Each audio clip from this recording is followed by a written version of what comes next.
एक बार की बात है, सुंदरपुर नाम का एक छोटा सा शहर था। उस गांव में मोहित अपने माँ पिताजी के साथ रहता था। हाल ही में मोहित ने 12वीं की एग्जाम दी थी। उसके बाद छुट्टियों में वो अपने मामा के घर जाता है। उसके मामा का गांव अचलपुर, जो कि जंगल के बीचों बीच था। आसपास बहुत बड़े बड़े पहाड़े थी। उस गांव में सिर्फ दिन में ही बस जाती थी। मोहित जब गांव पहुंचा तो वो बहुत ज्यादा खुश था। शहर से काफी दूर ना कोई गाड़ियों की आवाज और ना ही कोई प्रदूषण था। उस गांव में बहुत ही सुंदर नैसर्गिक सुंदरता थी। जब वो गांव पहुंचा तो मामा मामी भी बहुत ज्यादा खुश थे। मोहित के मामा मामी खेती करते थे। उनकी गांव में बहुत ज्यादा इज्जत थी। बहुत दिनों बाद आए हो मोहित, इस बार तो तुम्हें 1 महीने तक जरूर रहना पड़ेगा। हाँ बेटा, 2 साल हो गए तुम्हें यहाँ आए। अब की बार छुट्टियाँ भी ज्यादा दिन की है, तो ज्यादा दिन रहने में कोई आपत्ति नहीं होगी तुम्हें। हाँ मामा, फिर बाद में कॉलेज शुरू हो जाएंगी, फिर आने का कोई चांस नहीं है। दूसरे दिन मोहित उठने से पहले ही उसके मामा के लड़के सुरेश और केतन उठ चुके थे। राजू, चलो जल्दी खाना खाकर पहाड़ियों पर घूमने जाते हैं। लेकिन क्या मैं मामी की इजाजत ले लूं? हाँ, मैंने माँ को पहले ही बताया है। ठीक है, बहुत दिनों के बाद ऐसे घूमने को मिलेगा। अब तीनों पहाड़ी पर घूमने जाने लगते हैं कि तभी मामी उन्हें कुछ खाने के लिए टिफिन देती है। तीनों टिफिन लेकर निकलते हैं। करीब करीब 30 मिनट का रास्ता था। गर्मी के दिन थे, लेकिन चलते चलते हंसी मजाक करते करते वो तीनों पहाड़ी पर पहुंच जाते हैं, जहां बैठकर उन्होंने टिफिन खाया और 4 बजे तक पहाड़ी घूमते रहे। सुरेश, केतन, आज तो बड़ा मजा आया। चलो अब निकलते हैं, शाम होने को आई है। हाँ चलो। ऐसा कहकर तीनों घर आते हैं। मोहित मामा को सारी बात बताता है। दिन भर की थकान को दूर करने के लिए वो रात को खाना खाकर सो जाते हैं। रात के करीब 2:30 बजे थे। तभी राजू को एक आवाज आती है। मोहित, मोहित, यहाँ आओ। हाँ, इतनी रात को मुझे कौन आवाज दे रहा है? मोहित बाहर के कमरे में जाकर देखता है तो उसे कोई दिखाई नहीं देता। फिर मोहित खिड़की खोलकर देखता है तो उसे झाड़ियों के पीछे सुरेश की आवाज आती है और उसने जो देखा वो बहुत ही ज्यादा डरावना था। ये क्या है? सुरेश, तुम इतनी रात को यहाँ क्या कर रहे हो? वो मेरा मोबाइल पहाड़ी पर ही रह गया है, चलो उसे लेकर आते हैं। लेकिन इतने रात में? समय देखा है कितने बजे हैं? तभी मोहित की नजर सुरेश के पैरों पर जाती है। ये देखकर मोहित जोर जोर से चिल्लाने लगा। मोहित की आवाज सुनकर उसके मामा मामी और बच्चे भी उठ गए और मोहित चक्कर आकर नीचे गिर गया। क्या हुआ बेटा, इतनी रात गए क्यों चिल्ला रहे हो? सुरेश, ये कोई समय है मजाक करने का? अरे मैंने कब मजाक किया भाई, मैं तो सो रहा था। तुम्हारी आवाज से मेरी नींद खुल गई। तभी मोहित ने उन्हें सारी बात बताई। सबके चेहरे पर डर साफ दिखाई दे रहा था। तभी मामा जी, कुछ नहीं बेटा, तुमने कुछ सपना देखा होगा। चलो अब सब सो जाओ। ऐसा कहकर सभी सो गए, लेकिन मोहित को डर के मारे नींद ही नहीं आ रही थी।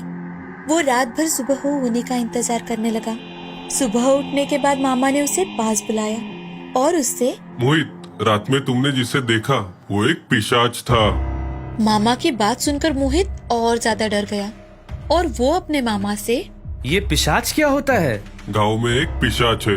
हमारा घर जंगल के काफी करीब है, इसीलिए वो हमारे घर तक पहुंच सका। अच्छा हुआ तुम बाहर नहीं गए। 2 महीने पहले एक लड़के की लाश घर से थोड़ी दूर मिली थी। वो काम इस पिशाच का ही था। शायद उस पिशाच ने तुम्हें जंगल में देख लिया था। हाँ, फिर तो मैं बाल बाल बच गया। उस घटना के बाद मोहित को उस गांव में बहुत ही अजीब सा लगने लगा। वो 2 दिनों में ही घर वापस आ गया।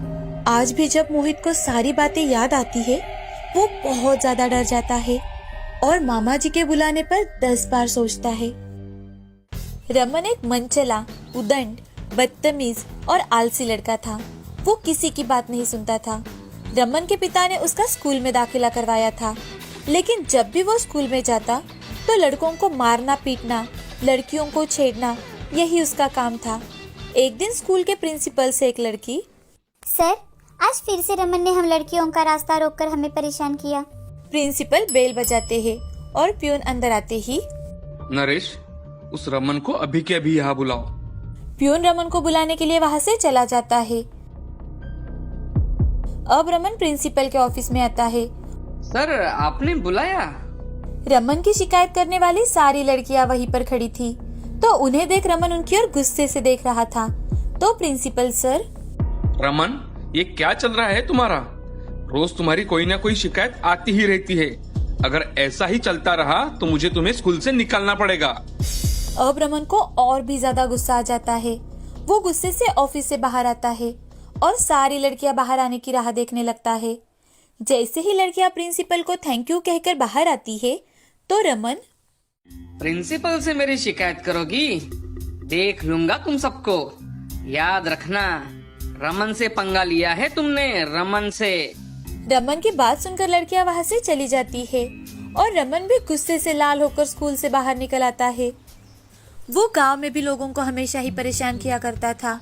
वो हमेशा किसी की मुर्गी चुराता, कभी बकरी, और तो और वो कभी कभी अपने दोस्त मिहिर के साथ मिलकर रात के समय लोगों के दरवाजे जोर जोर से ठकठकाता। एक दिन की बात है, सभी लोग परेशान होकर राम के घर पर ढाबा बोल देते हैं। तो गांव के लोग रमन के पिता से, अरे सुरेश, तुम्हारा बेटा रमन दिन बर दिन बिगड़ता जा रहा है। एक बात याद रखना, अगर आज के बाद रमन ने कुछ भी बुरा किया तो उसे हम गांव से निकाल देंगे। अरे अरे देखिए भाई साहब, रमन की ओर से मैं आपसे माफी मांगता हूँ, उसे क्षमा कर दीजिए। मैं आप सबसे वादा करता हूँ, आज के बाद रमन कभी किसी को परेशान नहीं करेगा। सुरेश की बात मानकर सभी लोग अपने अपने घर वापस चले जाते हैं।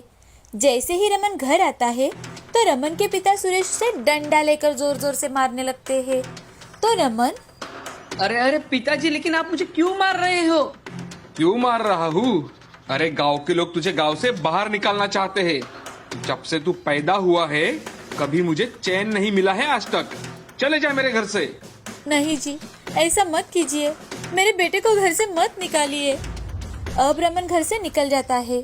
चलते चलते रमन जंगल से गुजर रहा था कि तभी रास्ते में उसे कुछ चमकता दिखाई देता है। तो रमन उस ओर निकलता है। वहां जाते ही रमेश का मुंह खुला का खुला रह जाता है। रमन वहां पर देखता है कि वहां पर एक किताब है जिस पर कंकाल बना हुआ है। उसे देख रमन मन ही मन, अरे ये तो काला जादू का बुक है। अच्छा हुआ ये मुझे ही मिल गई। अब सिखाऊंगा मैं इन गाँव वालों को। अब रमन उस किताब को खोलने की कोशिश करता है, लेकिन वो उसमें असफल हो जाता है। तो रमन मन ही मन, पता नहीं ये कैसे खुलती होगी। रमन उस किताब की ओर ध्यान से देखता है कि अचानक से जोर जोर से हवा आने लगती है और सभी ओर एक सन्नाटा सा फैल जाता है। रमन डरकर यहाँ वहाँ देखने लगता है। उसे कुछ भी समझ में नहीं आ रहा था, लेकिन फिर भी वो बार बार उस किताब को यहाँ वहाँ से देख रहा था। तो चिल्लाने की आवाज और जोर से आने लगती है। चिल्लाने की आवाज सुनकर रमन अपने कानों पर हाथ रख देता है और वो किताब उसके हाथ से नीचे गिर जाकर अपने आप खुल जाती है। तो उसे देखकर रमन खुश हो जाता है। वो मन ही मन, मैं सबको सबक सिखाऊंगा। रमन उस किताब को अपने हाथ में उठा लेता है और किताब का पन्ना पलटने लगता है। तो उसे वहाँ पर मंत्र दिखाई देते हैं। वो मंत्र पठन करने लगता है। जैसे ही रमन मंत्र पठन करने लगता है, तो आवाज जोर जोर से आने लगती है।